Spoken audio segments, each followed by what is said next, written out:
So Happy New Year. Heck, Happy New Century. Happy New Millennium. That is, if you're using their calendar. If you're using the Buddhist calendar, well, have a nice day.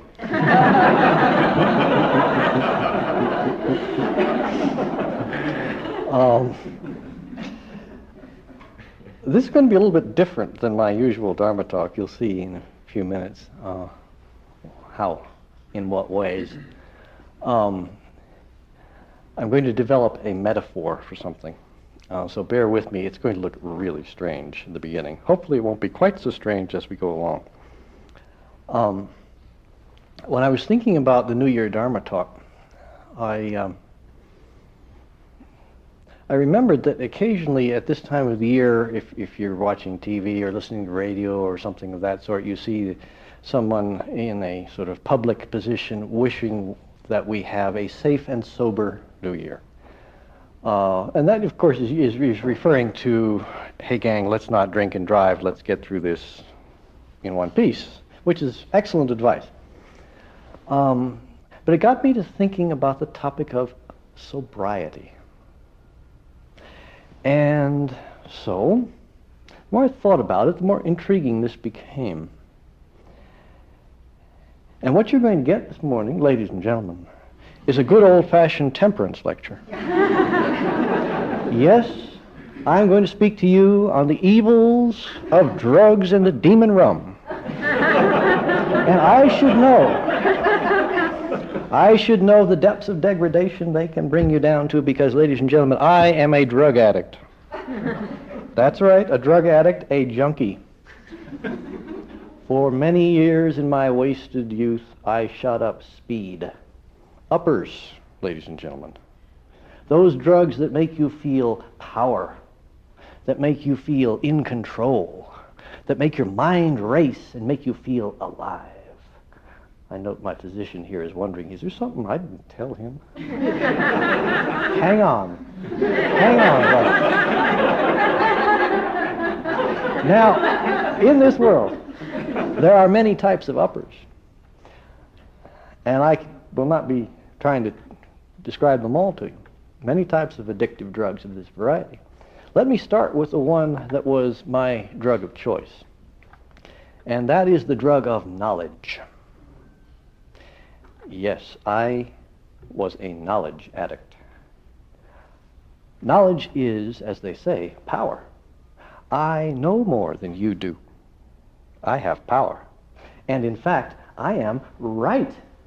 And there is nothing sweeter in this world and more addictive than the wine of being right. And over the course of time, this led me into greater and greater degrees of addiction to knowledge. There were times, and I am literally telling you, describing this accurately, there were times when I was so high on knowledge that my mind would race to the point where I couldn't sleep and I could barely eat for the excitement and the power of what I was finding out. Indeed, it got almost to the point where I was on the edge of the very skid row of knowledge, the absent-minded professor.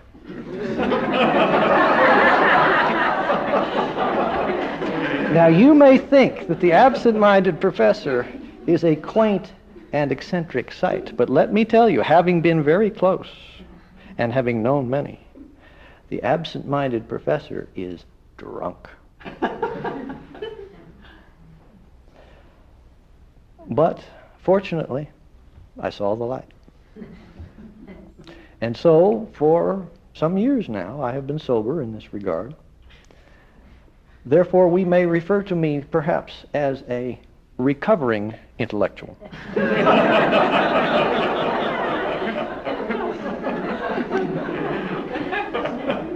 But I say I introduce myself as an addict because, as anyone who has had trouble with literal drugs or alcohol will know,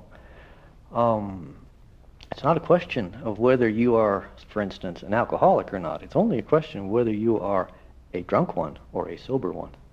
In other words, there is this tendency, there is this pull, there is this temptation.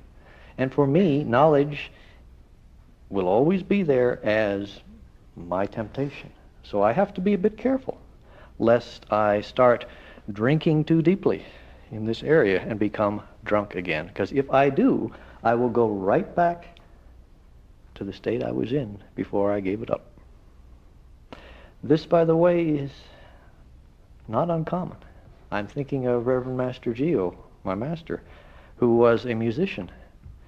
And we would ask her to write music for some of these lovely liturgies and litanies and hymns that you sing, which she agreed to do some of the time, and adapt some and write some.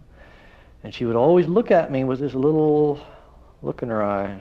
She said, well, all right, but I've got to be careful. Because she could very easily, and she knew she could, very easily slip right back into being drunk with music and totally lose all proportion in music, as that was her addiction. And always, she was just a little careful along those lines, as I need to be when I get involved in things intellectual. Now that, like any good addict, generally one does not have only one drug of choice. There are several other types of speed that I have shot in my life into my veins. One of the foremost other ones is the drug of anger. Now, anger is raw power. It is energy. You get so high, so fast on anger. And you know what? You wouldn't get angry if you weren't right, would you? So there's that one again. The sweet wine of being right. And anger will justify almost anything you do, at least at the time. So not only is there power, but there is this ability to do all sorts of things which you later regret. And there are many others. There is, for example, the drug of physical strength. You feel strong. When you're strong, you're in control. You feel good. You feel invincible. You even feel immortal, particularly when you're young and male and strong. It doesn't last, ladies and gentlemen, but while you are on that high, you're really into it. And you'll do almost anything to stay there. Similarly, there is the drug of beauty, physical beauty. You are wanted. They will do almost anything to be with you. You have the world on a string. You have power. Again, you are special. You are beautiful. Until it starts to fade. And that's when the desperation comes in. There is the drug of lust, similar to the two above. Lust, sexual lust, is power. You are alive. You feel in control again. Now, I'm not speaking here of the affections of committed couples. I'm speaking of the lust that knows no bounds and that is addictive. There is the drug, for instance, of blind certainty. Heck, you don't need that knowledge stuff to be right. You can just be right.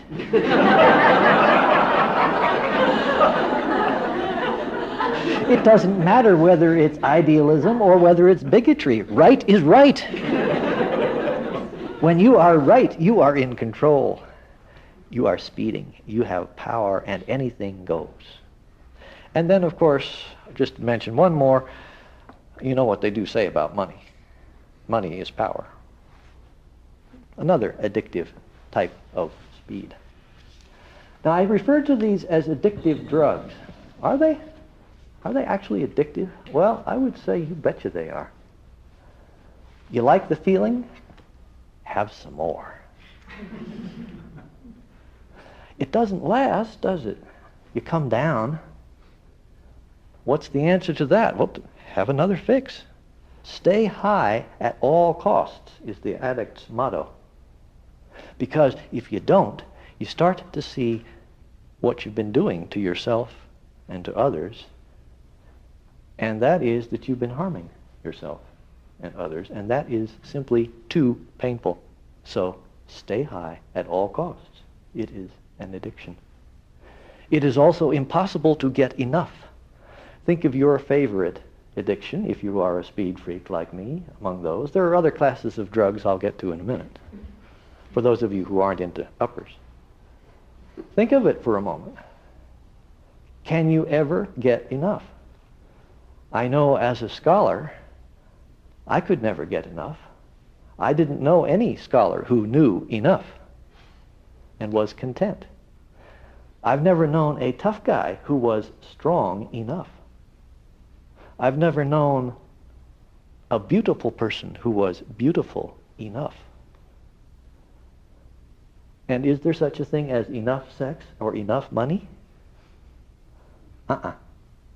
These are addictive drugs. And another reason they're addictive is there is always underlying them this inner nagging sense that actually you aren't in control.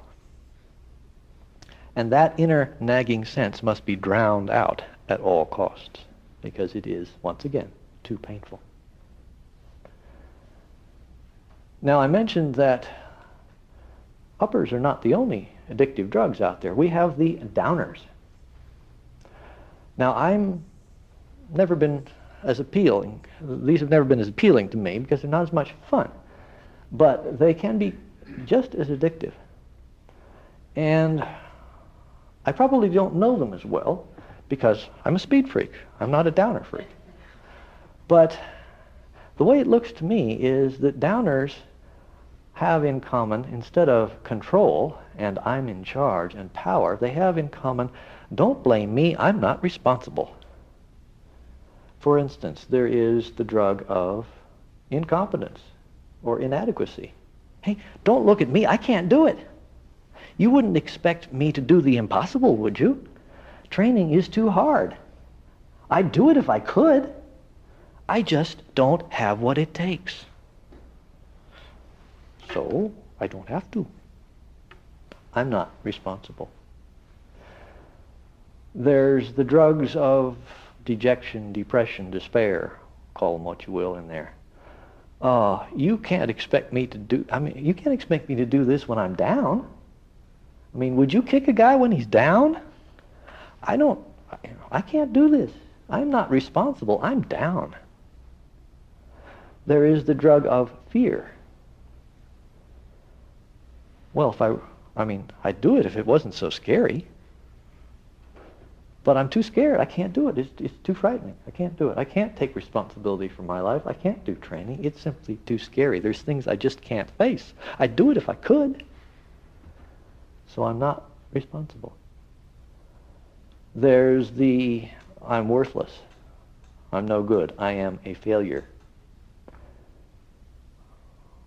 Don't tell me I'm a failure. I already know I'm a failure. I've already said it first. You can't hurt me anymore.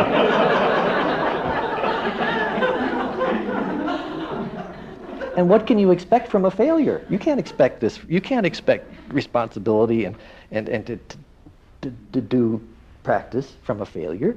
I already know I'm a failure. There is weakness and imaginary illness, not real illness, imaginary illness. Well, I'm doing the best I can. Mind you, real illness is a very different matter. In terms of Buddhist training, you just continue training in a somewhat different way. You accept what there is and go on with it as you can. The forms may change, but training is training. But the drug of imagined illness or weakness is very seductive because, once again, you aren't responsible. You can't be held responsible for what you can't do, so the drug says. These two are addictive drugs because there's always something else the training wants you to do. There's always one more thing that has to be avoided. I thought I avoided them all. And now you give me another one.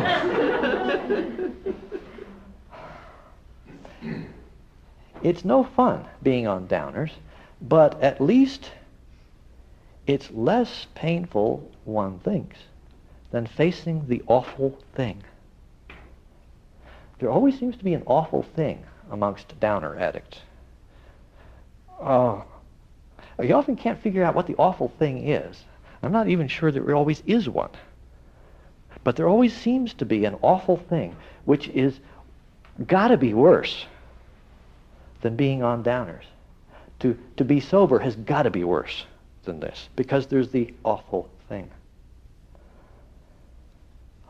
Sometimes there's also that lovely little wine of concern and sympathy one gets from others when one's on the downers. That doesn't usually last too long, but it's pretty heady while you're drinking it. And again, this inner sense that goes against what you're telling yourself.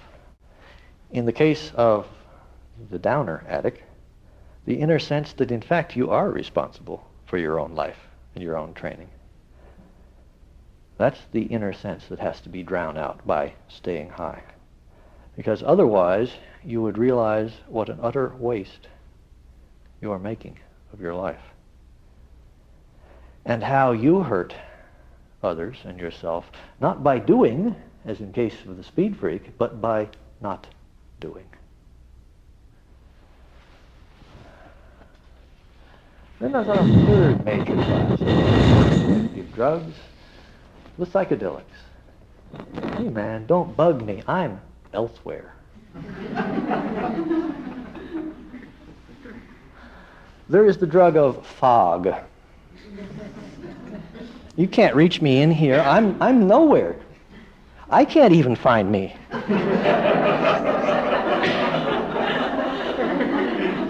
Where there's no contact, there's no pain. There's the drug of trick mirrors. You know, the mirrors you see in old-fashioned sideshows, carnivals.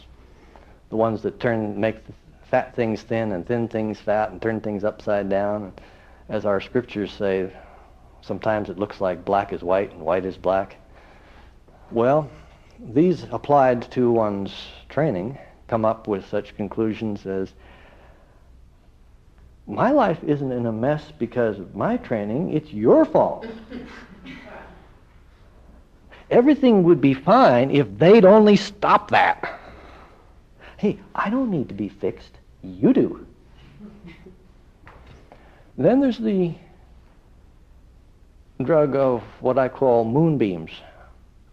Let's see now, if I could just rearrange these moonbeams so they shone over on these cobwebs here, then the light would be really supernatural and everything would be great.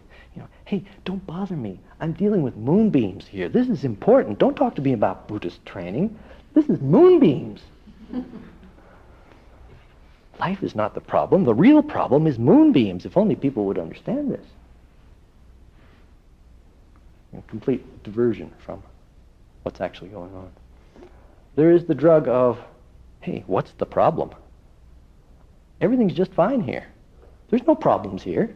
I'm okay, you're okay, everything's okay. Why do you insist on looking at stuff? Why do you insist on talking about becoming aware of what's inside? Why do you talk about precepts and things? It's fine, just the way it is. Please, leave me alone. These two are addictive. Again, they never last. Just like any addictive drug. And another fix and another is needed. There's always some new intrusion threatening to break through the fog or crack the mirrors. As Dogen says, always we must be disturbed by the truth. He's saying always we must allow the truth to disturb us. This is the one thing that the junkie will not allow. Not allow the truth to disturb one. But the truth will disturb one. One has to choose. Is one going to be disturbed, or is one going to take another fix? And again, an inner sense that something isn't right. And that inner sense, again, must be avoided by staying high. Otherwise, one tends to see that one has done kind of both of what the downer addict and the upper addict have done. One has wasted a great deal of one's life, and one has harmed others both by doing and by things undone.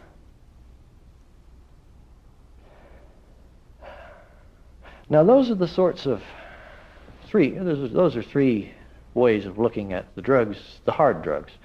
But as any good addict can tell you, you don't just shoot up the hard stuff.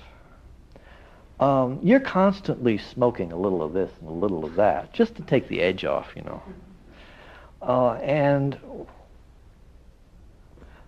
these the minor drugs that you sort of smoke now and again. Heck, you don't smoke them now and again. I smoke them all the time. The distractions. There's a million of them. I go around talking to myself inside my head.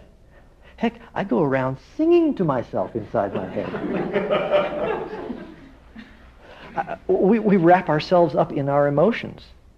We wrap ourselves up in daydreams, in fantasies, in procrastination, etc., etc., etc. These are the minor drugs, the everyday things that we can do literally all day long, every day, if we don't do something about it.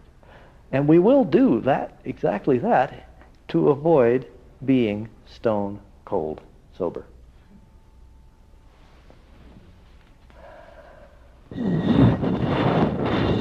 Well, to return to the temperance lecture side of things a bit more. Ladies and gentlemen, there is a path to recovery.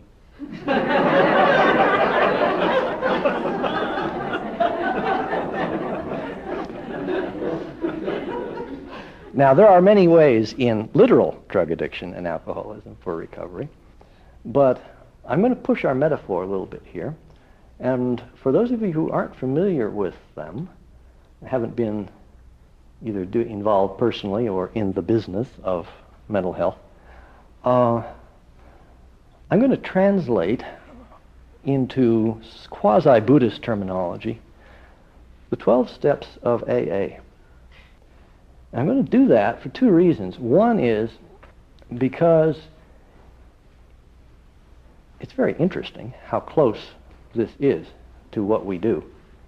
And two, it sheds some light on this metaphor of self as a drug, which is really what we're talking about here, attachments as drugs. Because you will, I think, find it interesting to see how probably the most effective method ever devised thus far for dealing with literal drugs and alcoholism, how close that comes to what we do to try to deal with the drugs of attachment. Now again, as I say, I'm not going to push the metaphor too far because it will break down at a certain point. And I am going to translate a bit because the terminology of AA is a quasi-Christian terminology, although they make it very clear that they are not talking about God in a sense that is restrictive, but rather in a very wide sense, which includes non-Christians as well. God as we come to know him, let's say. But listen to these 12 steps as they may pertain to dealing with the drugs and drinks of attachment and self. The first step is to admit that you are an addict, to admit that you are an alcoholic, and that nothing you can do can or has fixed that.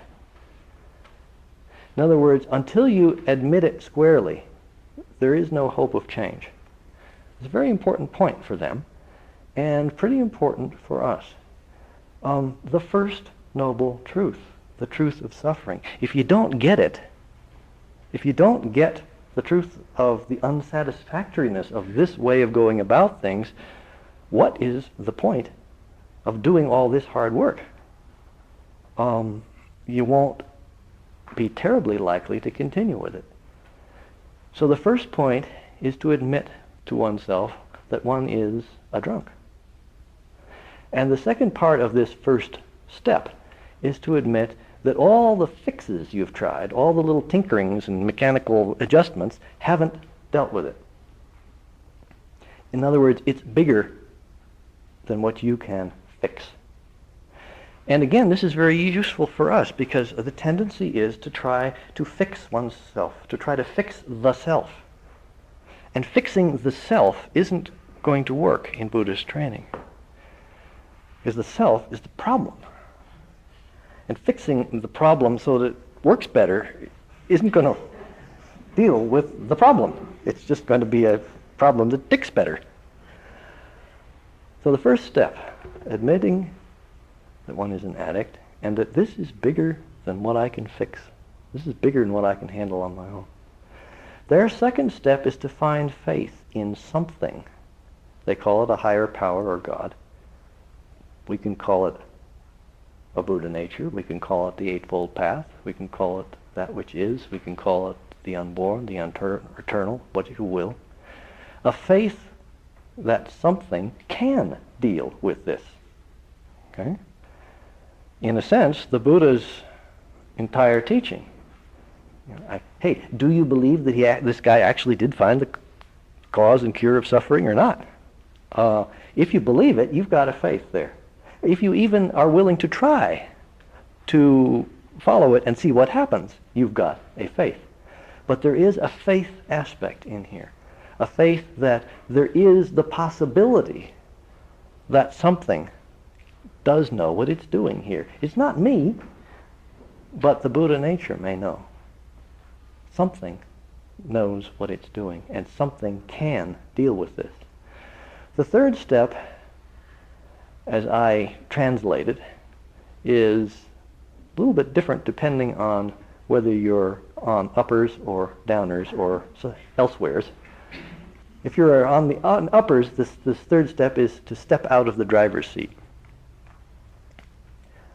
In other words, to turn your life over to the Buddha mind, the Buddha nature. To stop trying to be in control. If you're hiding behind downers, then it's not a question of driver's seats, it's stop hiding. Stop hiding behind the excuses.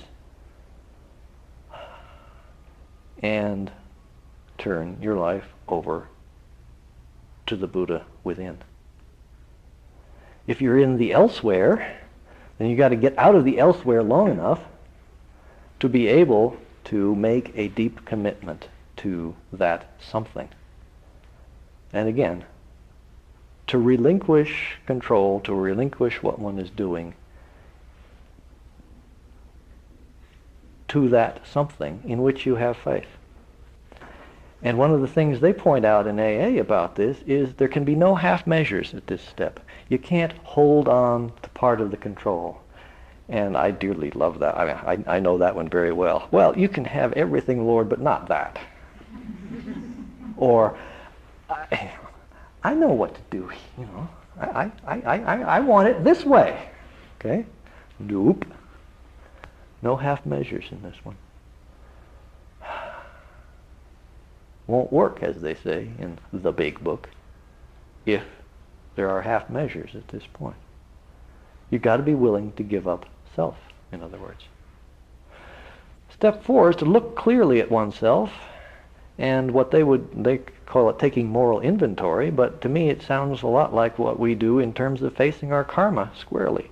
Take stock of what you've done. Look at it. Look at you and your actions in this lifetime, and face them squarely.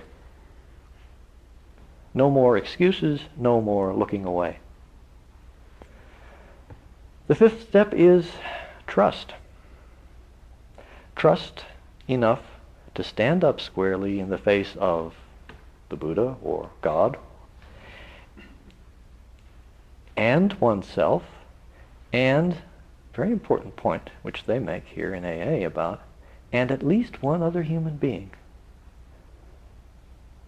Self, God, and at least one human being. Stand up squarely in the presence of these beings and let them know who you are. Trust them enough to be fully transparent, as we would say, to let them see you for who you are.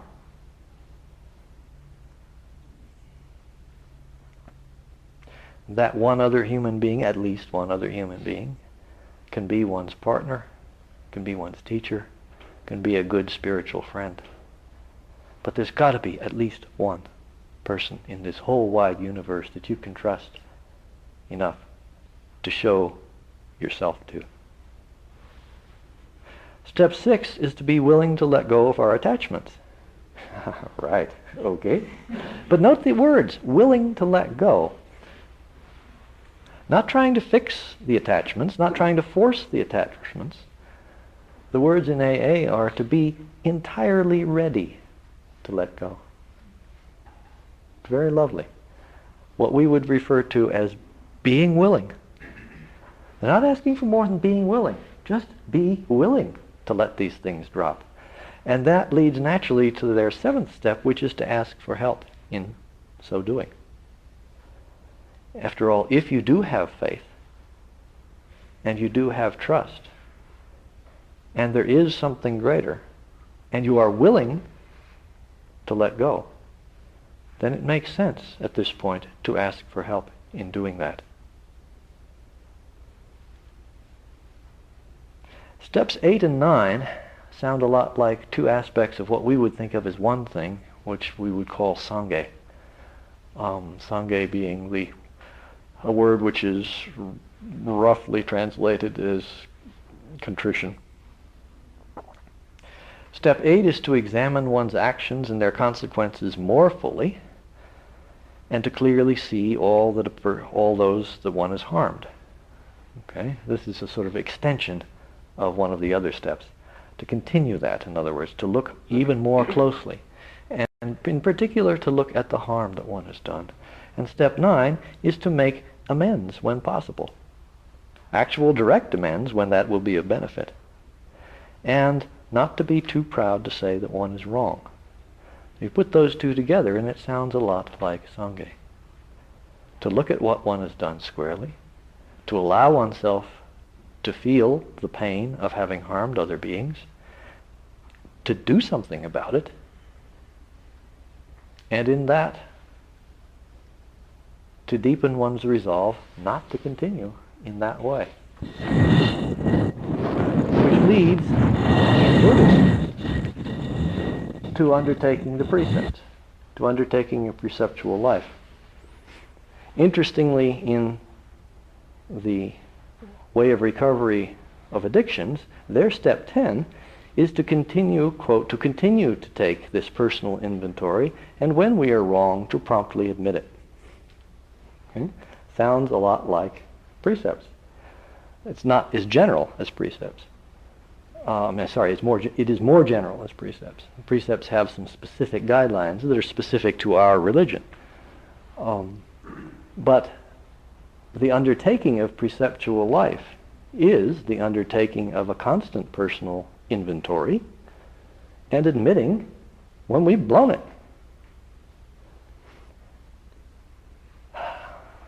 Very interesting, step 11. To seek only to know God and to live solely for that, relying on nothing else. To seek only the unborn. To seek only the Buddha nature. To seek for nothing other than that. To live for nothing other than that. To have nothing, to want nothing, to know nothing.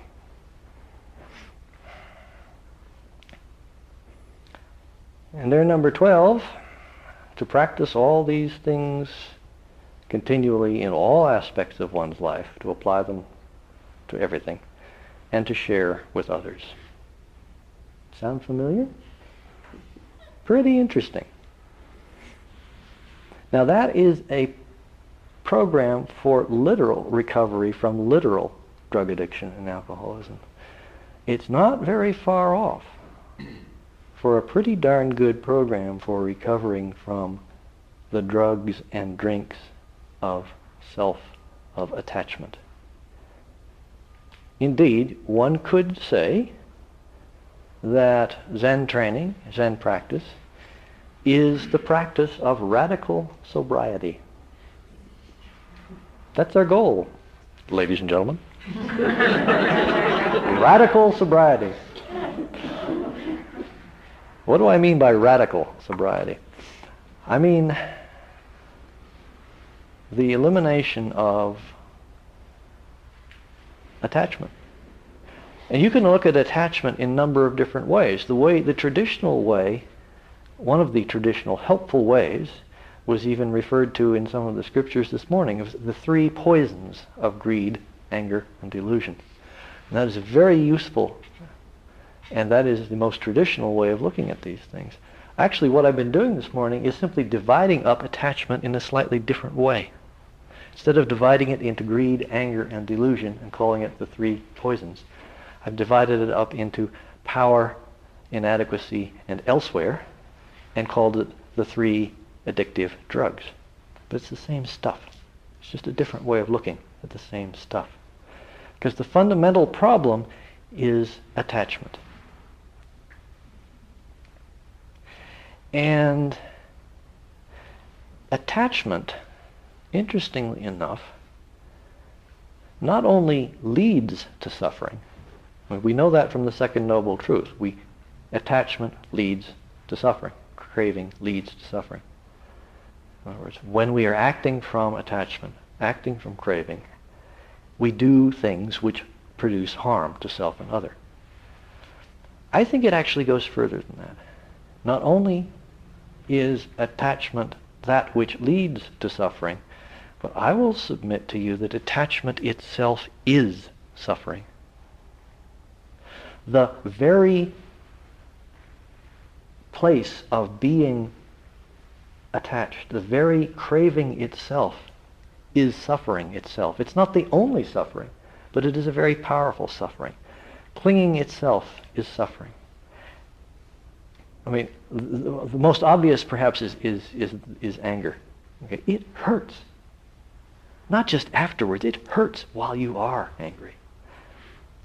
But think of some of the others too. For instance, think of lust, not just sexually, but in that too, but in the sense of the deep craving for that which isn't there at the moment. That is painful. That is an extremely painful thing, to want that badly, that which is not there. Delusion itself, or being in the elsewhere, or playing with those mirrors, is painful. It's painful because it actually hurts to fill the Buddha mind with trash, because that's what you're doing. This mind is the Buddha mind. The only question is it allowed to shine forth in its immaculacy, or are you going to fill it full of a constant stream of distraction and trash? It hurts to do the latter. It actually physically and mentally hurts. Downers hurt. That's a little more obvious. When you're hurting yourself first so that others don't hurt you, it hurts. So all of these things, right at the very point of the attachment itself, there is suffering. And if that is the case, then there is only one cure, and that is radical sobriety. To stop doing all of that, to give up the attachment itself, the craving itself. That's what I mean by radical sobriety. Giving up the whole thing, because half measures, as they say, half measures in this business do not work. And from the point of view of radical sobriety, every intoxicant, whether it's a grand delusion or a little puff of distractions, is precisely what is getting in its own way. It is that addiction is what guarantees its own frustration, because it separates us from the truth. It separates us from the source of true contentment, that which simply is. You cannot be one with the universe. You cannot be one with that which is. You cannot be one with all so long as you will separate yourself from any aspect thereof. So any drug guarantees its own frustration, its own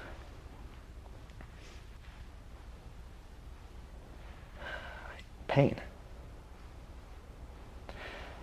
Not surprisingly, therefore, Zen practice is not only fairly similar to the road to recovery from literal addictions, but we add some things to it which bring us to the point of this radical sobriety that I'm talking about. What do we add to the things we have mentioned above? We add meditation, for one. And meditation is radical sobriety if I've ever seen it. What are you doing there? You're sitting there, alert, aware, present, and when something offers you a fix, you just say no.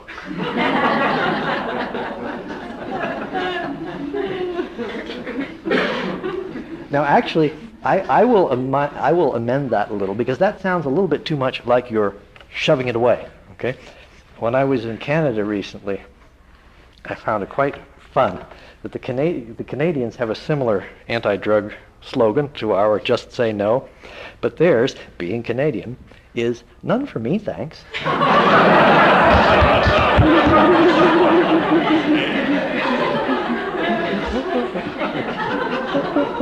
Oh, I love it. Oh dear. Our friends to the north are so much more polite than we are, and gentle about these things than we are. So may I suggest that instead of just say no, when distractions and fixes of various sorts offer themselves to you in meditation, effectively you say, none for me, thanks. In other words, you, with a gentle heart, just don't buy it. That's all. You don't shove it away. You just don't smoke any. Thank you very much. You sit there, you allow things to arise, as you well know, and you allow them to pass on. The practice of radical sobriety. And our practice of mindfulness could be looked at as the practice of being satisfied with sobriety. Just when one is practicing mindfulness, one is engaged in the practice that just washing the carrots is enough. And when something offers you a fix, instead, you say, none for me, thanks, and are content with just washing carrots. It's radical sobriety in action. You combine those with what we've looked at before, honest self-examination, faith, trust, willingness, asking for help, sangha, perceptual living, and you end up with a very powerful way of recovery.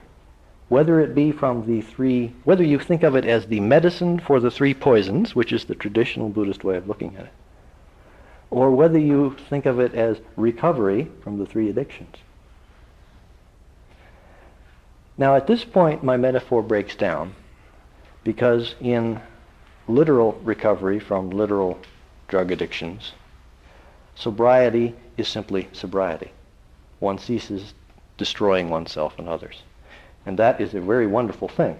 I'm not saying that it is not. It is a very wonderful thing.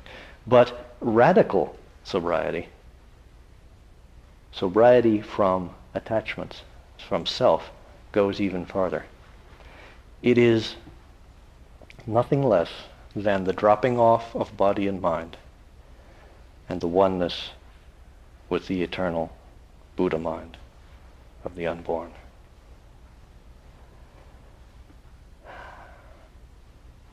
But, ladies and gentlemen, as they say at the end of a good temperance lecture, whether you get with the program or not is up to you. Have a safe and sober New Year.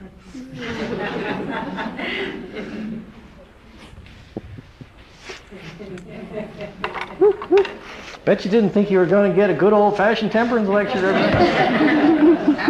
Hallelujah.